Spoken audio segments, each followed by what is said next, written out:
Good morning, everybody. Welcome to day 2. I think the only small announcement we have is don't forget to pay for the banquet in 208 if you haven't yet. If you need cash, I think the ATM is not working, so you may have to. Anyways, first talk of the day is by Nikolay Bogachev from University of Toronto, and we'll talk about invitation to quasi-arithmeticity. Thank you very much, and thanks very much to the organizers for the invitation. I'm actually very happy to be here. It's been a while since I first met Misha Belolipitsky. It was, as I remember, I guess already 8 years ago when he gave a talk in Moscow. And it was actually a seminar of another Misha, as I remember, who is also a professor here at IMPA. Also, I finally first met here my collaborator Leone Slavic, who will give a talk just after me. It's been an interesting time, like working for 5 years without meeting each other. And you know, it's when sitting in Moscow when it is like this winter minus 20 or 25, and you see your collaborators over Zoom, and then here is Misha, and you see like this South America, it's plus 30. Yeah, this was fun. So my talk today is about quasi-arithmeticity. Main goal is indeed to advertise, to study different types of arithmeticity of lattices in Lie groups. In this case, we study, so we are in this setting. We have G, an isometry group of the hyperbolic space, and we identify it with PO D1 to make it an adjoint real Lie group. And also we have so we study lattices, and we have gamma sitting in G, a lattice. So this is our general setting for today. The question is, what are those arithmetic and quasi-arithmetic properties? I will start with a simple, probably well-known example. So let me write, I don't know, here. So suppose I have a PSL to Z, right? It is the modular group. And this is a lattice in isom H2. More precisely, it is a lattice in PSL to R. But before putting this into PSL to R, I will write that it sits in PSL to Q first. And this is, this is sitting in PSL to R, which is isom plus H2. So what is here? Here we have an arithmetic lattice, So it has finite covolume, and we have this, that it sits in the rational points. It also definitely is a subgroup of rational points of this algebraic group.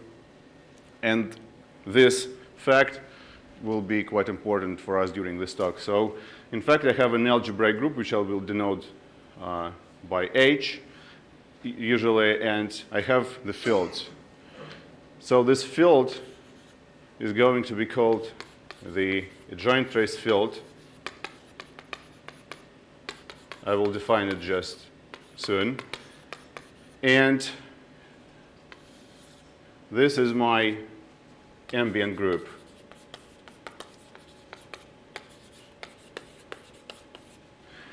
So we have the following. Arithmetic groups are roughly the groups of integer points of rational algebraic groups. They are naturally sitting in rational points. So the question is, if we want to, so now the idea is that to any arithmetic lattice we assign, in fact, I will write down this a bit later, but we assign uniquely, well, up to commensurability, we assign an algebraic group and the adjoint trace field.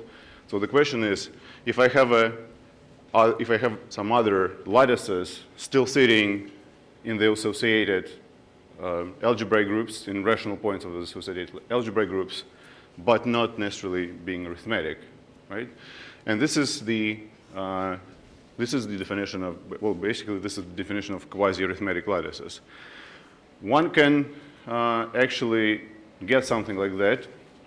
Yesterday there was a nice talk on semi-arithmetic groups by Gregory, and quasi-arithmetic conditions, in fact, kind of complement semi-arithmetic to arithmetic.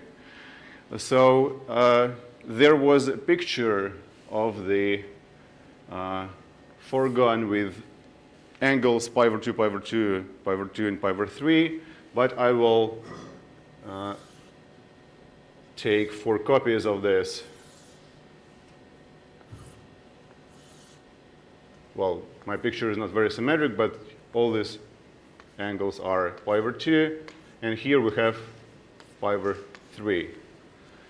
So if the length of the side, well, for instance, this is A, and this is B and B. If I denote, okay, maybe I'm not, I don't remember exactly, but if I denote the hyperbolic cosine of 2A by A, capital A, and here I have to B as capital B, then there is the following relation: A minus 2 times B minus 2 is equal to, okay, probably is equal to 1. I just forgot, unfortunately. So, well, how it can be computed, you can write down the Gram matrix and write the determinant is equal to 0. In any case, so what do we see here? What are these numbers? If I consider the group generated by reflections in the walls of this foregone, or the commensurable group that is generated by reflections with respect to this foregone with 3 angles pi over 2, I will actually get their hyperbolic translations along geodesics, whose displacements, whose traces are represented by these numbers. And you can see that you can vary these numbers in many different ways. You can make them to be rationals, and then you will get, generally you will get a group which is not commensurable with PSL to Z, but still sitting in PSL to Q. So by taking A and B, so if A and B belong to Q, then I will write it this way. So this is my foregone P, then the reflection group with respect to P still sits in PSL to Q. And still it is a finite, it's actually a uniform lattice, right? Okay, so let me now give a broader definition of arithmeticity, of arithmetic and quasi-arithmetic hyperbolic lattices. So yeah, I will just write that this is quasi-arithmetic if my numbers here are rational but not integers. I can actually make it even worse, then this lattice is going to not to be even quasi-arithmetic. It can have very bad arithmetic properties. But interestingly, we can achieve similar examples in higher dimensions. So in dimension 2, it was kind of clear that you can do deformations, but here, okay. So I will start. In fact, one can also notice that you can consider other algebraic number fields, right?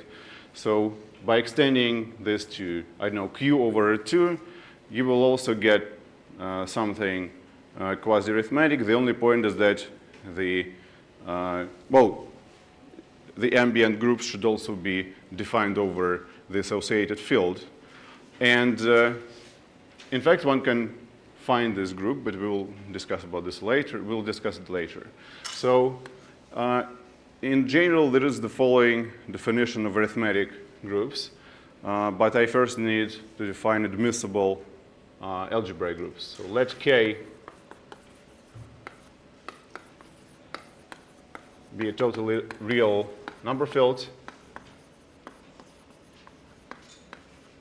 So for instance, it's q over root 2.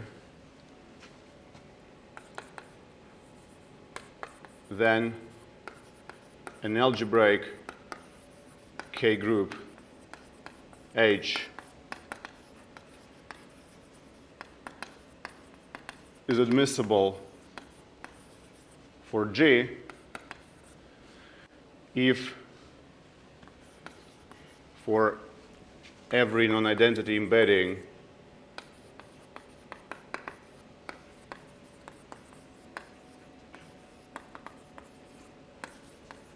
okay, I should denote it by sigma of K into R, H sigma taken in real points is compact, and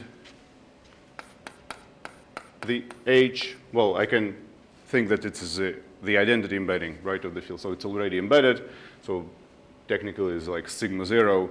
If this is my isometry group G, right? It's my isometry group of the hyperbolic space. So in this case, this algebraic group is called admissible. So this is a little bit simpler version of the arithmetic definition, and gamma, if gamma is commensurable, so this denotes commensurability, commensurable. I will usually use the notion, this sign tilde. So if it is commensurable with a group of integer points, of H, then it is a lattice. And it is actually an arithmetic lattice. So we need, I can give an example where this, with this field, say, q over root 2. So for instance, let me take, so K is q over 2, then the ring of integers is z extended by the root of 2, right? So it's also a plus b square root of 2 with a and b being integers. And I take the quadratic form f diagonal with the following coefficients: minus square root of 2, 1, 1. And H is the orthogonal group, okay, projective orthogonal group of this form F. Then gamma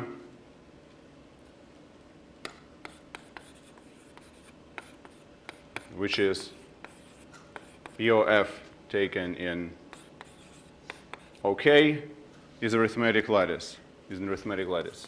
So it is arithmetic.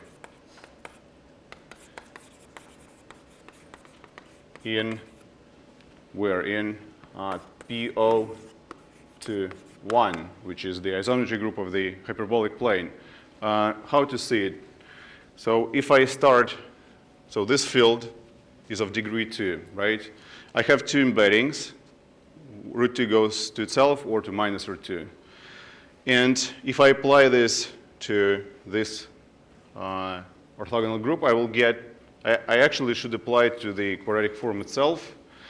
And when we change the minus root 2 to plus root 2, the other guys, we do not need to change the rationals already, then this becomes a positive definite quadratic form. It's, so the corresponding H sigma here turns out to be like just an orthogonal group of the positive definite, of a positive definite quadratic form, and this is definitely a compact Lie group in real points. But if I take this POF in R right now without applying sigma, then I have this form which is of signature to 1 over R, right? And so POF in R is just PO to 1. So, okay. Then, so for this for this definition, I want to get back to this slide, to this board, and then think what is ambient group and what is the joint trace field. But let me define them first. This comes from the fundamental theorem of Weinberg from 1971, that if gamma is a lattice, actually, if gamma is a Zariski dense,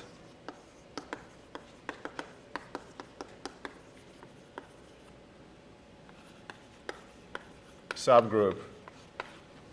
Okay, I will write of an adjoint semi-simple real group G, then there exists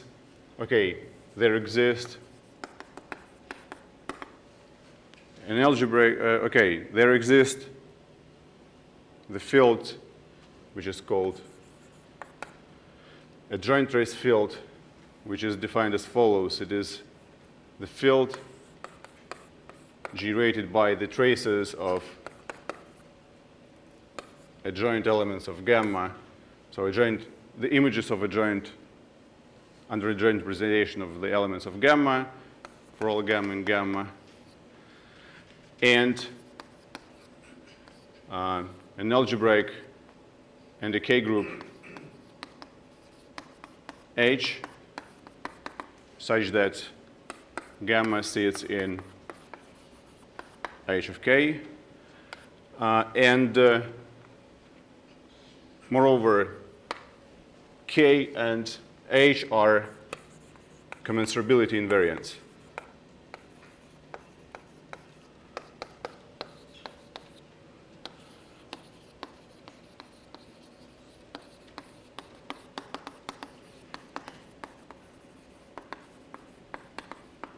Just to recall, by commensurable I mean that the intersection of two groups, the two groups are said to be commensurable if the intersection is a finite index in both of them, and they are widely commensurable if they are commensurable up to conjugation. So there is yeah? The group of real points of H is isomorphic to G. Yes, indeed. Thanks. So yeah, I was going to write such that, but then I forgot. So such that H of R is G.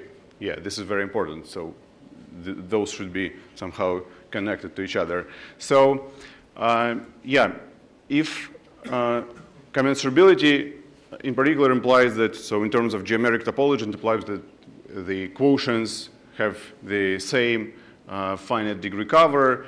Wide commensurability means that they have isometric finite degree covers. In fact, for geometric group theories, this notion could also be interesting since it's a particular case of groups being quasi-isometric. Okay, so we see here that we always actually can put some Zariski dense group, in particular any lattice, we can put in the rational points of some algebraic group, right? And moreover, these are uniquely determined up to commensurability, which is very nice. So the observation that we should make is that for arithmetic lattices, it's okay, if gamma is defined as an arithmetic lattice in this way, then the adjoint trace field and the ambient group are precisely those that came from this definition of an arithmetic lattice. Okay, but I need to leave a remark.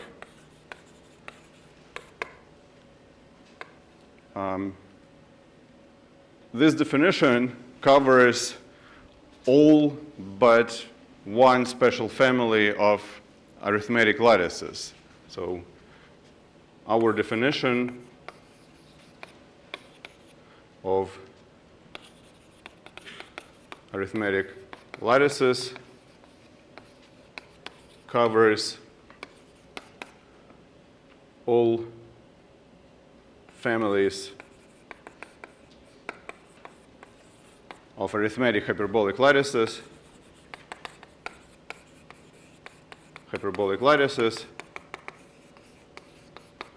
except special three-dimensional arithmetic lattices of, I don't know, I will say of type 3, but I will not be. So this appear in PSL2C. The point is that the adjoint trace field there is not going to be totally real, and the ambient group is not going to be admissible. But throughout this talk, we are not interested in this very special family, but actually this special family will somehow appear in the next talk, right? So, okay, now why, so these important these invariants are very important. So this is the adjoint trace field.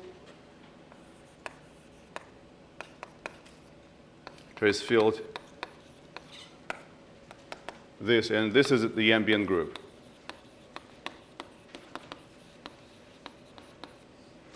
Okay, so now let me move there.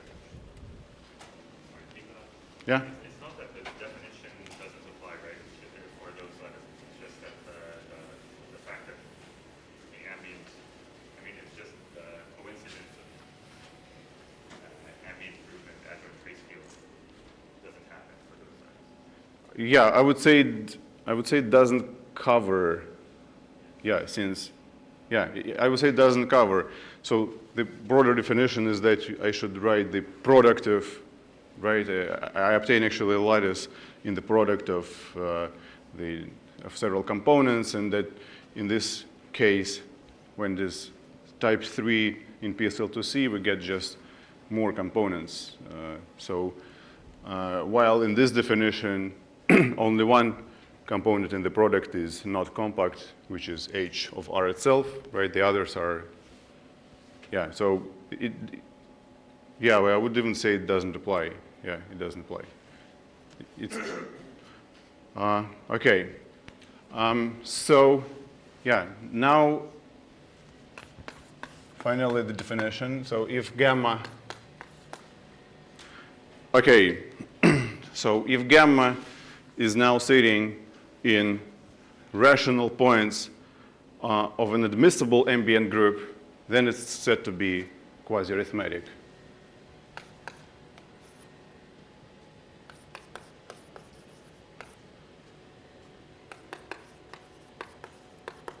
So if it is a lattice and H is admissible,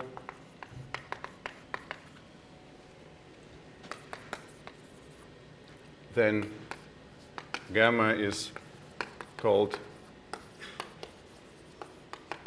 quasi-arithmetic. I will shortly write QA. Okay, so this is a broader, right? This is a broader class of lattices. So it contains all. And we say that it is properly quasi-arithmetic if it is quasi-arithmetic but not arithmetic. So now what is the general picture in hyperbolic spaces? We have actually the following classification. So the global classification of hyperbolic lattices.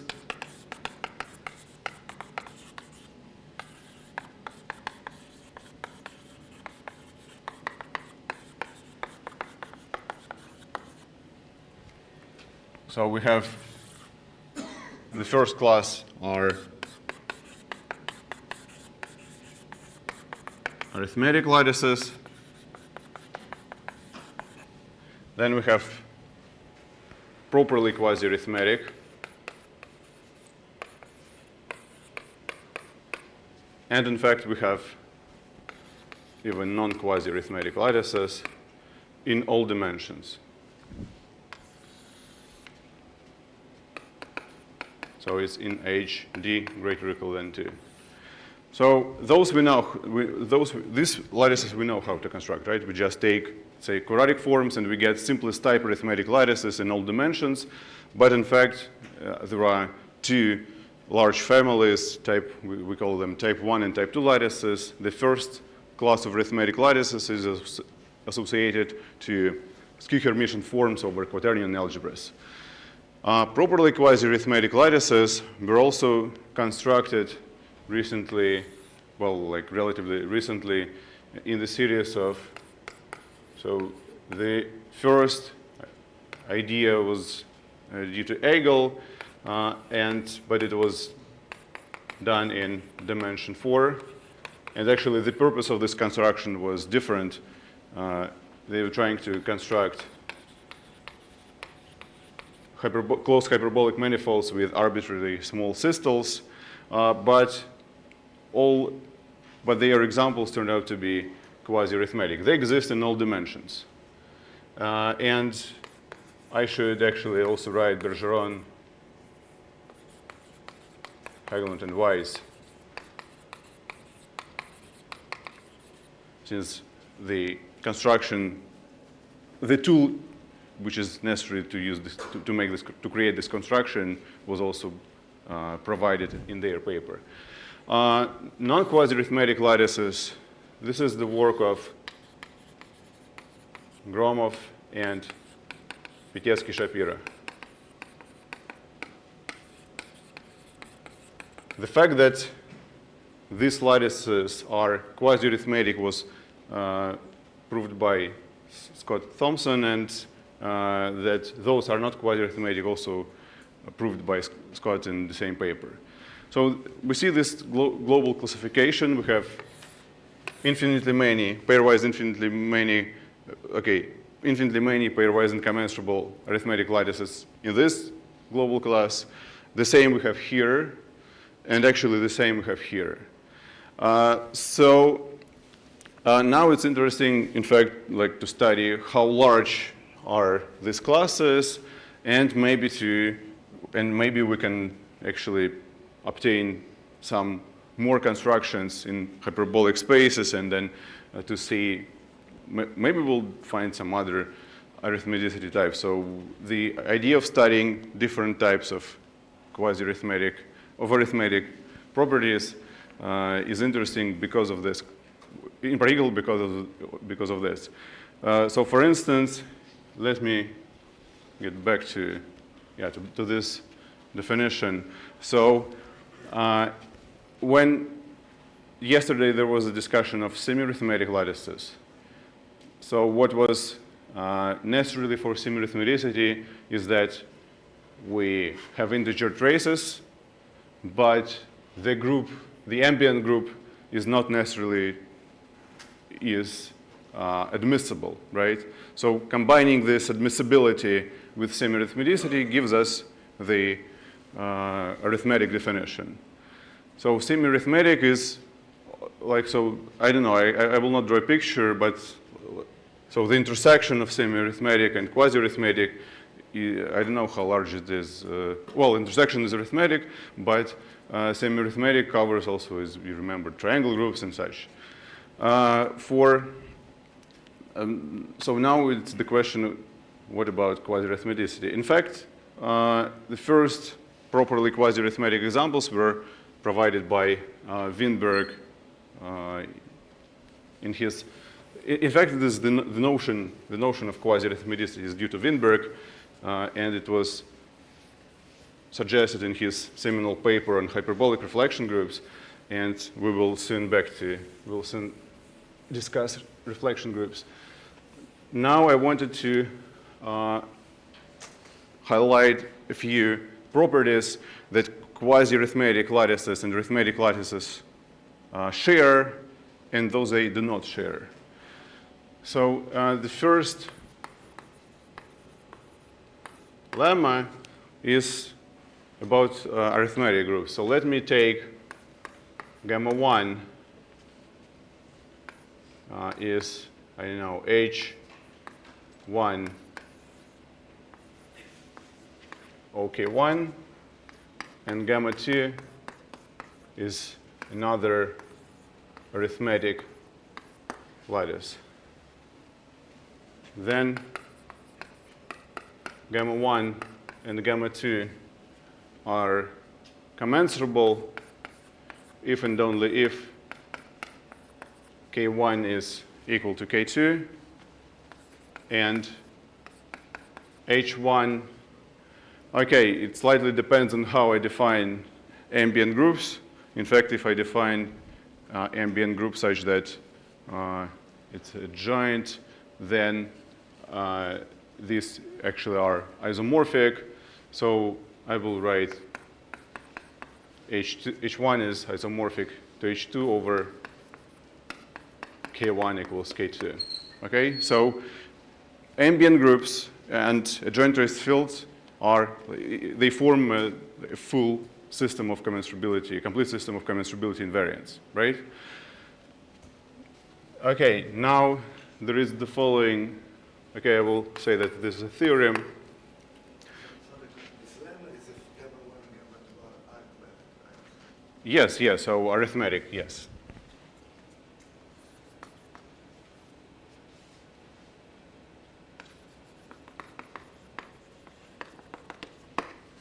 So this is indeed so those groups are admissible, right?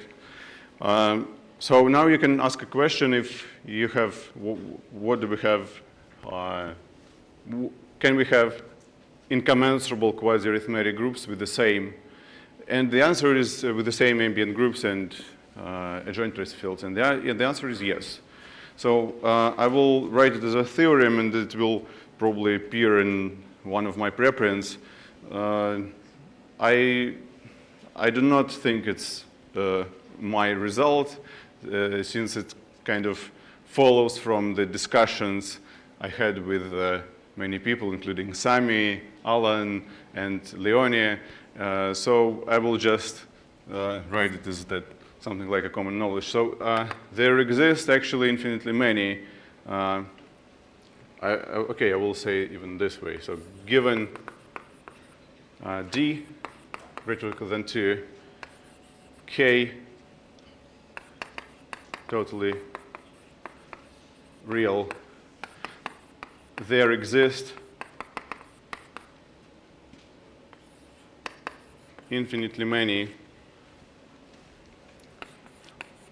properly quasi-arithmetic lattices gamma n such that gamma n is not commensurable to gamma m for different indices, so such that, and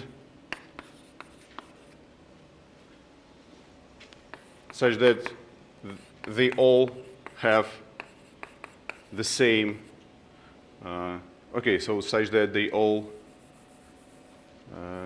I will write it just here, so such that all gamma n set in the same H of K. So they share the same adjoint trace field and ambient group. So this to get to this statement, I need just to take this lattices obtained from the work of Egel, Belelipsky, Thompson, and Bergeron, Hagelin, and Weiss. In fact, so the construction here was actually quite geometrical. You need to take an arithmetic lattice and to find two relatively, to find two close enough totally geodesic hypersurfaces, and then make the like cut and double construction. This construction for those manifolds, it allows you to, well, you just see from this construction that the lattice is sitting in the rational points of the same ambient group. So we started from some arithmetic lattice, and our new lattices will sit in the same group. And then by varying this systole, you get infinitely many different lattices, and they all are not arithmetic, but quasi-arithmetic. So then it remains to show that they are pairwise incommensurable. But this fact follows from a nice trick that, well, it basically follows from Margulis' commensurate rigidity, since, it follows from Margulis' commensurate rigidity, since the commensurator of each gamma n is a lattice. It's a maximal lattice containing gamma n due to non-arithmeticity. And in each case, for each gamma n, we can just substitute it by the maximal lattice containing it. And definitely the fact that the systoles approach 0 helps us to show that we have infinitely many commensurability classes here, right? So this is really different from the behavior of arithmetic lattices. This is just what I wanted to say. Okay, so now a couple of other results on quasi-arithmetic lattices in the broader setting, and then we apply this to hyperbolic reflection groups.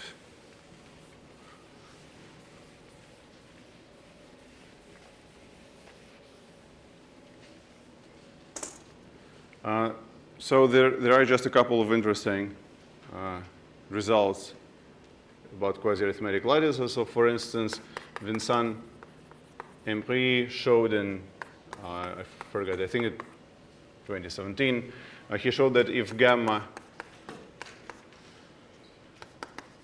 is a quasi-arithmetic lattice in HK, then the covolume of gamma is some rational number multiplied by the covolume of the associated arithmetic group. So the volumes are the volumes of quasi-arithmetic lattices are rational numbers multiplied by the covolumes of arithmetic lattices. In particular, it is interesting in view of the Gromov's question if there exist two hyperbolic manifolds of higher dimension such that the ratio of volumes is irrational, right? As I remember, this question is still open. Okay, the next is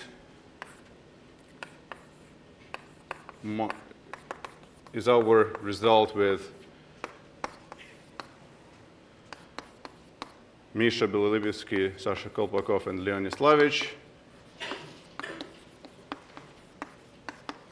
Let M, I will say HD mod gamma, be a quasi-arithmetic. Okay, so I will write it this way. Here I need to write is a quasi-arithmetic orbifold, hyperbolic orbifold.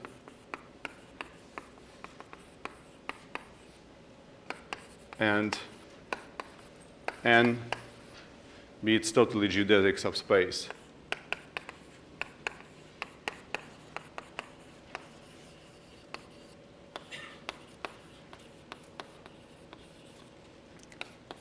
Then this geodesic subspace is also quasi-arithmetic.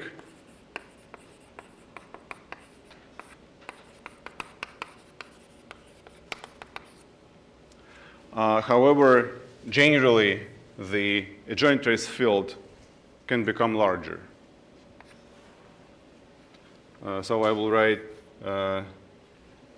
and the adjoint trace field K sub n it contains the adjoint trace field for the manifold M, right? Well, I conflate the notions of adjoint-interest fields for manifolds and orbifolds and their associated fundamental groups. So the fact that a totally geodetic subspace of an arithmetic orbifold is arithmetic was well known. What was probably not known or like was not maybe well studied is that is this inclusion, that the field can become bigger. I will not go to discuss it in details, but the idea is that the field can become bigger when we apply the Weyler restriction of scalars, and it basically allows you to construct embeddings in higher dimensions. You can start with a quadratic form defined over some field, and then you can apply, so we can basically consider the form f plus f sigma 2 and so on. So we'll get an embedding using this construction. You will get an embedding in higher dimensions, but in this higher dimensional quadratic space, you will pass to already, say, to irrational number field. So generally, the adjoint-interest field can become bigger. So there are examples when this inclusion is not proper. Okay, what is also, and it is, so it's, so if the ambient is quasi-arithmetic, then the geodesic subspace is quasi-arithmetic, but it can also be arithmetic, actually. But the converse is that, so if it is arithmetic, we could not have here quasi-arithmetic sitting inside, right? The subspace should be arithmetic in this case. All right. Also, I want to give another statement. So one of the, I was interested in gluings of hyperbolic manifolds, since it is one of the most famous like natural constructions for many hyperbolic orbifolds or manifolds. The idea was, so hyperbolic hybrids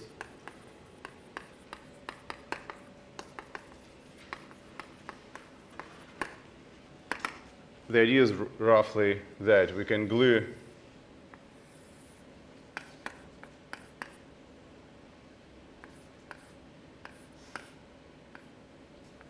two different pieces, M1 and M2, along a totally geodesic boundary. So in fact, the fundamental group for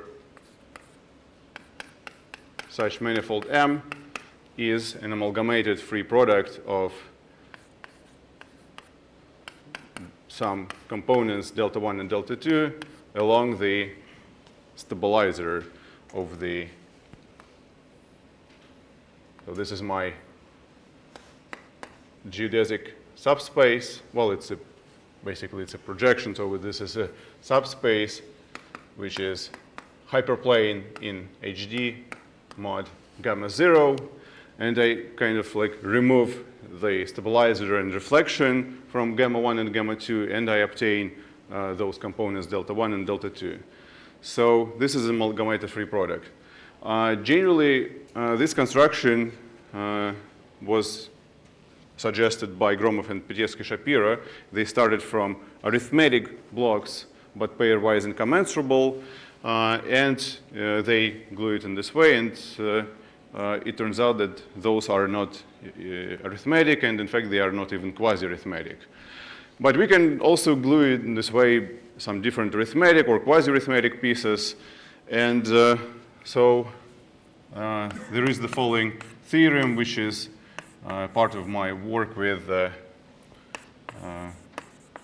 Dmitry Gushin and Andrei Vesnin.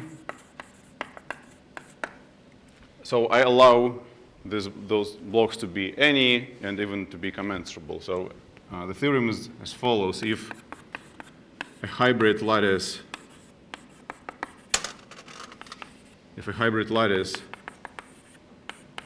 gamma, so here it is HD mod gamma 1, and this is HD mod gamma 2. So if a hybrid lattice is quasi-arithmetic, then actually both gamma 1 and gamma 2 are quasi-arithmetic with the same k and h. So the point is that if you got a manifold that is glued from different, well, maybe different pieces, and then you notice that it's quasi-arithmetic, then you can immediately say that the blocks are quasi-arithmetic itself. So in particular, if you glue to, say, I don't know, right-angled polyhedra such that their adjoint trace fields are different, or the associated ambient groups are different, you can say immediately that the gluing is not quasi-arithmetic. So this is just, well, this might be a tool how to distinguish, you know, different, global commensurability classes of hyperbolic lattices. Interestingly, there is an example. So there is an example of a polyhedron. So I would say an orbifold such that you take quasi-arithmetic orbifold with a geodesic boundary, you take its double, it's definitely, so if you I started with a properly quasi-arithmetic, I obtained the double also is properly quasi-arithmetic. But in this particular example, it appears in this paper, you can do, like, you can glue, not to take a double, but you can, like, kind of make a rotation along this common geodesic boundary, and the gluing locus becomes, the gluing hybrid lattice becomes arithmetic. So an arithmetic thing can be glued from two properly quasi-arithmetic blocks.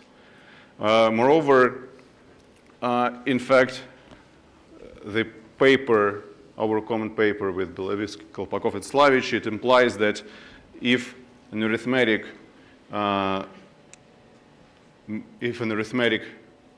hybrid is glued from two blocks, then those blocks should be commensurable.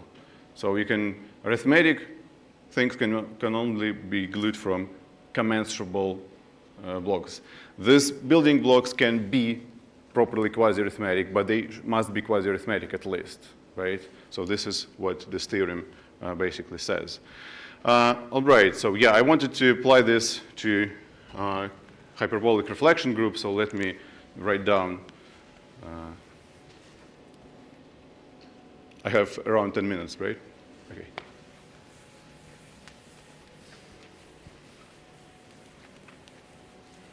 Yeah, we started maybe 5 minutes late. It's 15 minutes, so. Ah, okay. Yeah, that's great.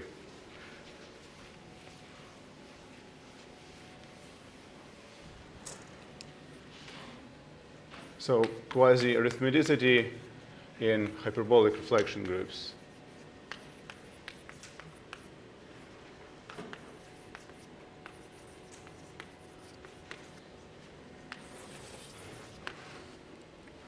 Okay, so in fact, quasi-arithmeticity was suggested by, this notion was suggested by Winberg in his paper from 1967, and actually already there he constructed a few examples of properly quasi-arithmetic reflection groups. Moreover, Winberg gave a very concrete criterion how to determine if a reflection group is arithmetic or quasi-arithmetic. I'm not going to write this, but what I want to say is that for reflection groups, actually K, the adjoint trace field K, and the ambient group can be explicitly found just knowing the fundamental Coxeter polyhedron. And this is a very nice feature of reflection groups, since generally, I mean, you just need to, it's a pretty abstract thing, but for reflection groups, you can really do experiments and you can just compute those invariants. So, yeah, okay, I will write as Winberg.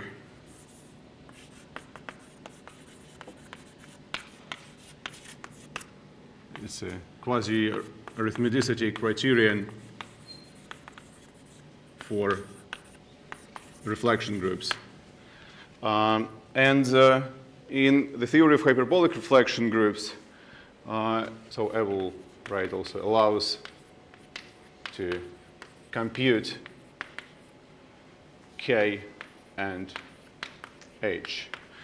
In the theory of reflection groups, at some point, one of the major questions was to study commensurability. Well, are there finitely many commensurability classes of hyperbolic reflection groups, co-compact or co-finite ones?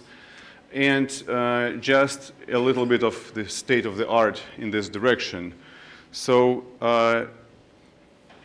as I just said this, K can be computed explicitly. I will write the hint that K is generated by, so it's generated by cyclic products in Gram matrices. So in the Gram matrix,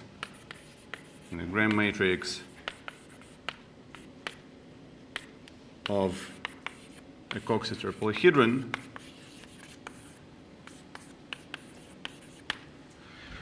in particular, it contains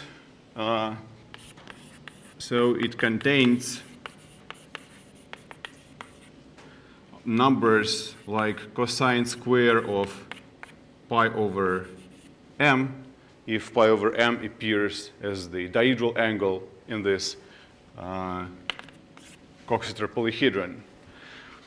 So this implies that, this implies that together with the fact that we know just all Coxeter polygons in the hyperbolic plane, this implies that there are infinitely many.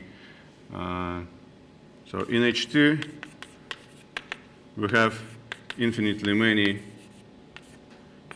commensurability classes of cofinite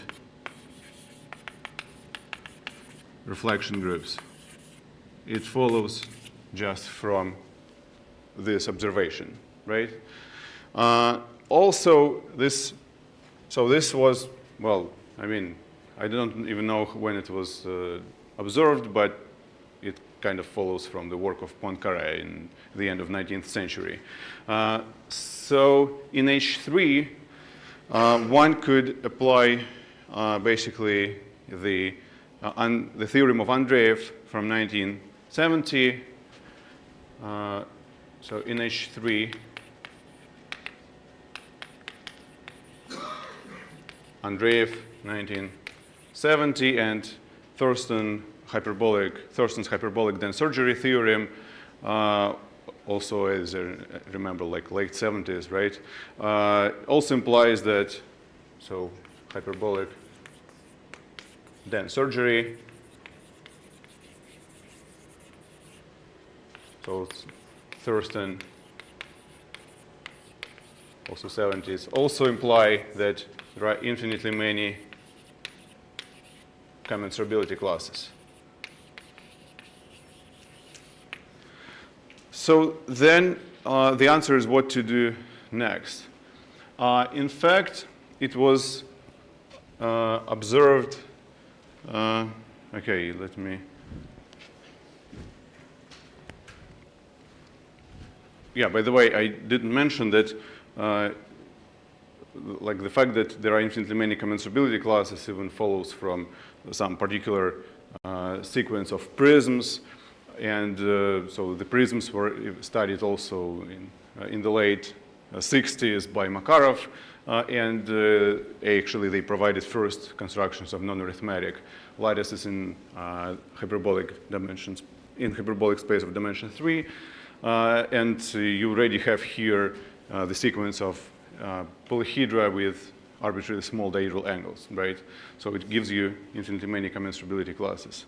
Makarov also studied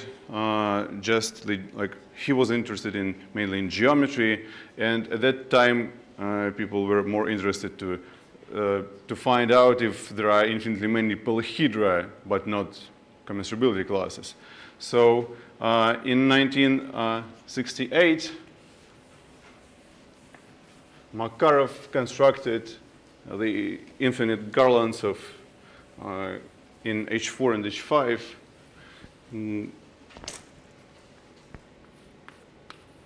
So it's the result of Makarov from 1968. So he gave infinite garlands of compact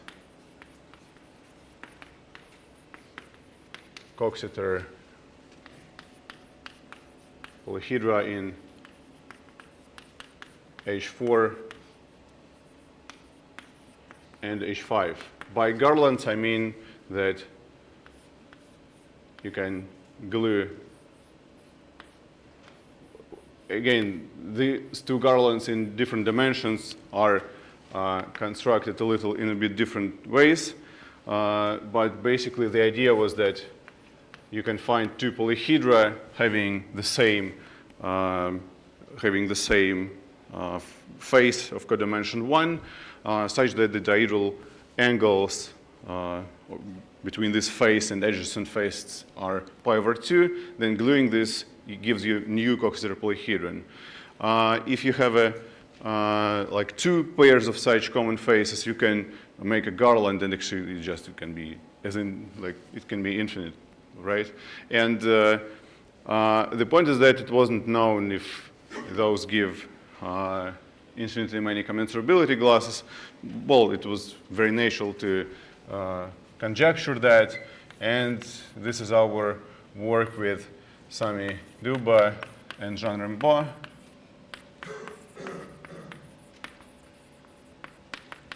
That, well, it's just last year that those give infinitely many commensurability classes.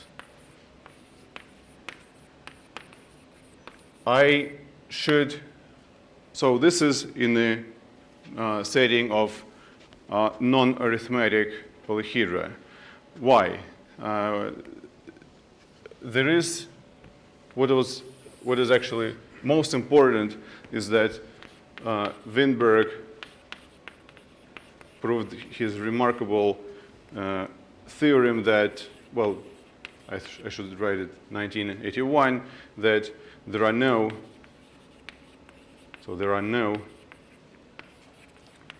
compact Coxeter polyhedra in higher dimensions. And so this means that we have the following picture. We have infinitely many commensurability classes in dimension 2 and dimension 3. Now we have in dimension 4 and 5, and 0 commensurability classes in higher dimensions. So now the open question is what happens between dimension 5 and 30. The record example is due to Bogachev from 1992. It's in dimension 8. So far, we know only one compact polyhedron in dimension 8, two polyhedra in dimension 7. All these are arithmetic. So it is interesting if you can find non-arithmetic examples in higher dimensions. And the main question is what are the other possible tools to find such record examples?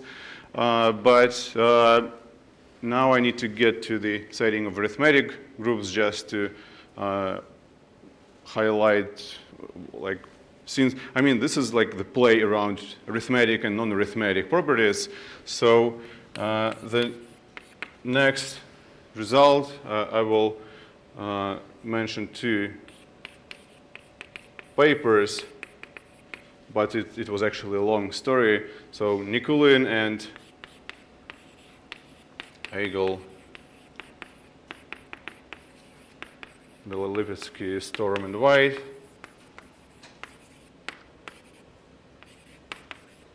Around 2007, that there are only finitely many maximal, so there are only finitely many commensurability classes